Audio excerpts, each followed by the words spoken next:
Oi! Agora com o momento exercício. Mas antes de fazer o exercício, vamos ler o texto. E agora Portugal? Nas páginas 214 e 215 do livro de vocês de língua portuguesa. Tudo bem? Acompanhem a leitura silenciosamente para aqueles que queiram treinar a voz, assim como eu.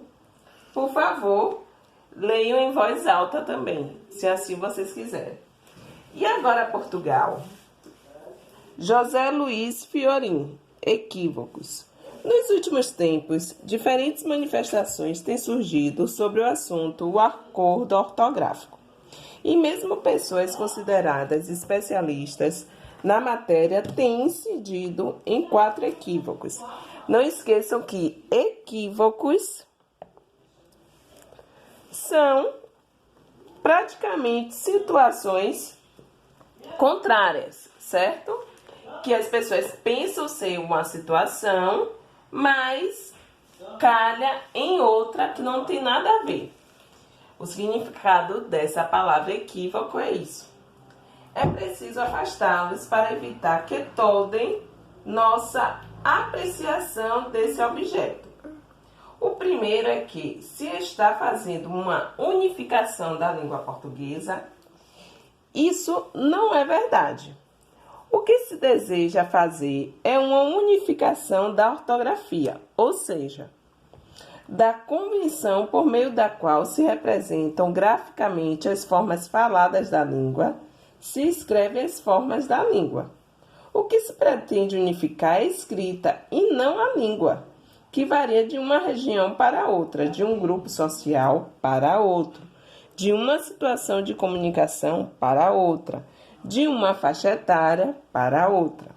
A variação é um fenômeno inerente à língua, ou seja, a variação está diretamente relacionada ao sistema da língua portuguesa, porque a sociedade que é falada é heterogênea. É impossível uniformizar a língua. Repetimos, o que se pode sequer notar ou tornar una é a ortografia. Mais uma vez eu indico, o que se quer tornar una é a ortografia diante dos países que falam ou mesmo têm como uso a língua portuguesa, como vocês já viram antes que eu detalhei. O segundo equívoco é que a reforma é tímida. Dever-se-ia fazer uma mudança radical para simplificar a ortografia e aproximá-la da maneira como falamos. Na verdade, aqui há 2 erros. Primeiramente, não se está fazendo propriamente uma reforma ortográfica, e sim um acordo de unificação ortográfica e, portanto, que atinge basicamente os pontos de divergência das 2 ortografias e não faz reforma profunda na maneira de grafar as palavras. Depois, enganam-se os que pensam que se pode escrever como se fala, pois a pronúncia varia, por exemplo, de região para região em cada país, e por isso não se pode grafar tal como se fala.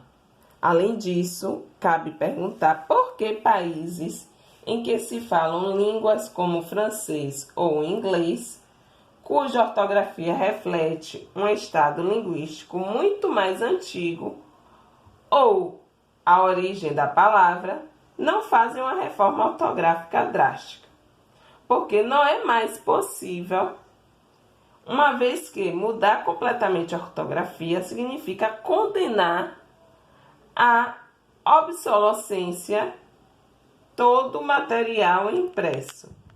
Ou seja, não há como apagar, na verdade, de forma drástica, a questão ortográfica que já vem sendo instituída desde o começo da linguagem, independente de qual língua se refira, a língua inglesa, a língua francesa, a língua portuguesa. O fato é que A linguagem está diretamente ligada ao indivíduo, enquanto comunicabilidade, quanto acessibilidade ao outro, certo?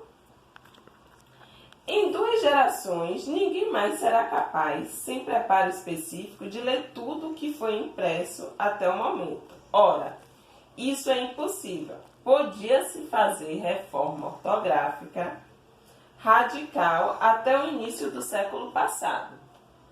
Depois, com o crescimento das bibliotecas, dos acervos, etc., não se pode mais pensar em alterar totalmente a ortografia.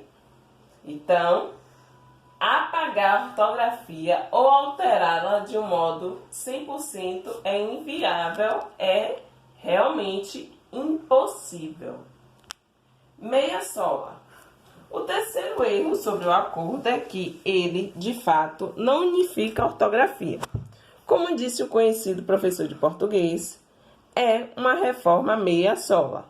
Os que afirmam isso se fundamentam no fato de que o tratado permite dupla ortografia nos casos em que, no Brasil, se acentua com acento circunflexo e em Portugal com acento agudo, refletindo a diferença do timbre fechado e aberto. Econômico em Portugal, esse timbre. Femo, certo? Em Portugal também. Bebe, em Portugal, o agudo. Gênio, certo? E nos casos em que uma consoante seguida de outra não é pronunciada no Brasil, mas é falada em Portugal.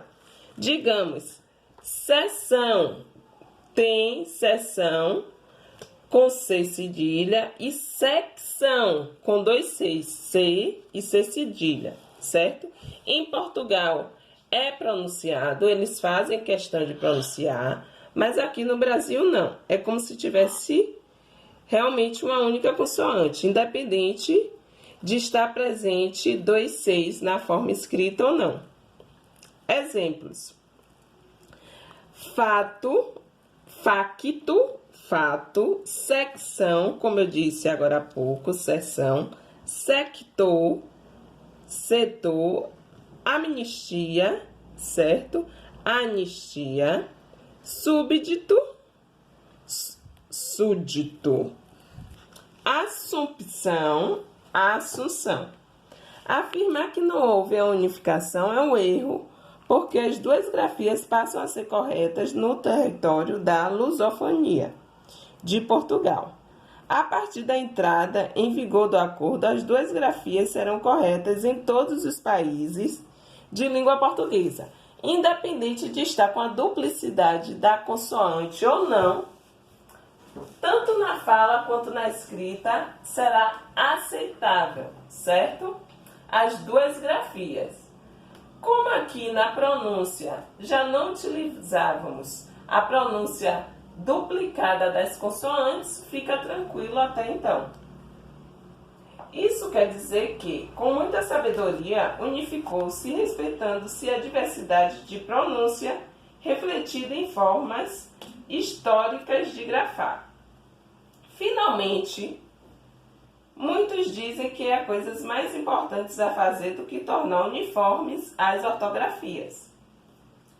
Poderia até ser verdade se pensarmos apenas do ponto de vista das carências educacionais nos países lusófonos. No entanto, para efeitos de difusão internacional e de implantação de uma política linguística comum, a unificação é importante. Para os brasileiros, no entanto, está em jogo outra coisa.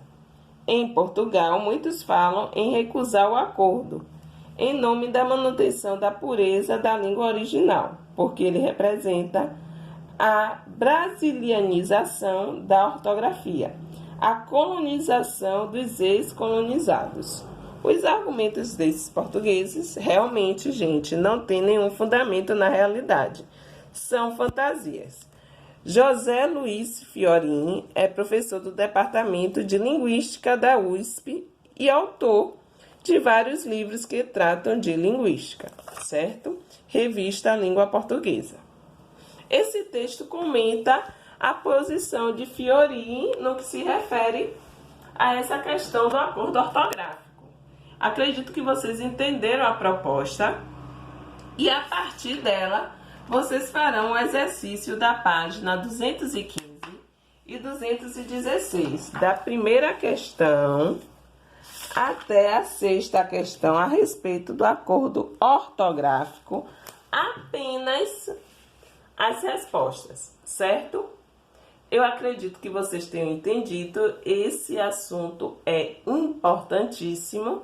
Caso vocês tenham alguma dúvida ao revisarem, ao estudarem, vocês podem contatar pelo Zap privado, que eu estarei à disposição de vocês, exceto na madrugada ou mesmo quando eu estiver dormindo.